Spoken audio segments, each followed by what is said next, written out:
assuming there are roles too. It's not just sitting around in a bar, getting hammered and getting in fights, right? People have roles. And if your role is, say, finance, covert finance of any kind, Mhm. you're probably not going to be the door kicker team that's doing cross-border operational activities in conjunction with cartels, right? Sure. Is that Sure. accurate generally? Yeah, absolutely. And it can have to do with a lot of things. It can have to do with you personally. It can have to do with, you're on probation, right? And right now would be a bad time to catch a case. So they're Yeah. going to factor that in. A lot of times when there's club on club violence, you'll see the club policing the situation before it goes down. And so what I Hmm. mean by that is you'll see like a huge presence, let's say like 40 guys from the club that are in a bar. What you want to look out for are the guys that are not drinking alcohol or the guys that show up blacked out, right? So they're not wearing their colors, just wearing like a black hoodie or a t-shirt or something. Before something happens, some of the club leadership will leave first.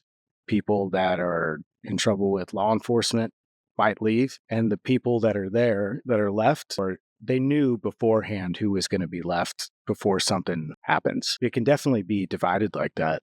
But there's a caveat. If something were to accidentally happen ahead of time, everybody's going to get involved. So if one of your brothers is in a confrontation, you are in that confrontation. There's no choice. There's Yeah.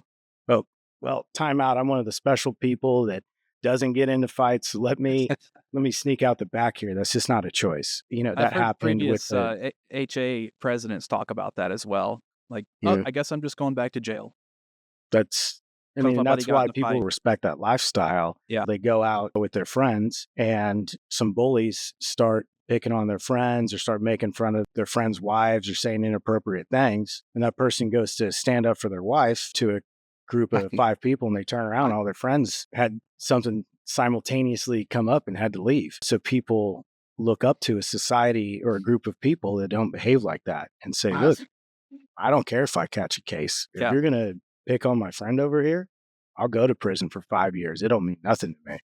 And Sure. people, they look up to that attitude. Where do you find that kind of situation? Do you find it in the feeder club or do you find it more in the more well-established outlaw clubs?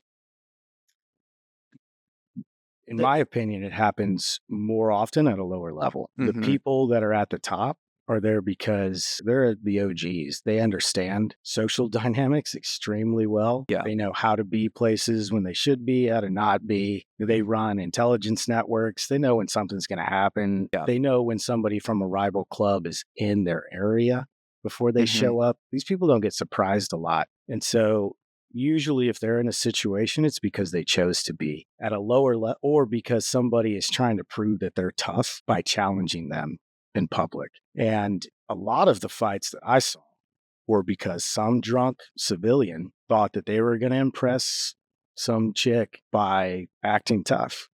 And I've watched, this is not how most people think of it, but I have watched these people purposely try to avoid situations like that when they're happening and talk the person out of it.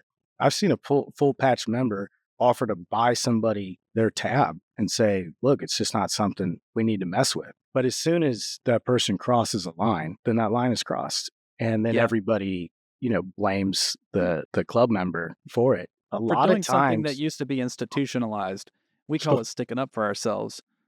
you're defending the patch and you're defending the reputation of the club Okay. because everybody has a certain idea, right? And so when you wear that patch into the room, people want to be around you.